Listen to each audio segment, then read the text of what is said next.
طيب حبايبي، شايفين الجمال بعد ما طلعت من الفرن وسقيناها بالعسل.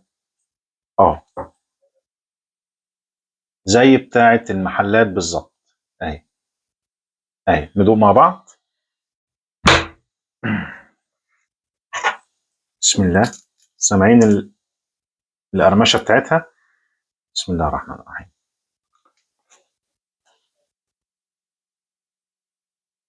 يا ريت تجربوها في البيت، ولو عجبتكم ادعوا لي.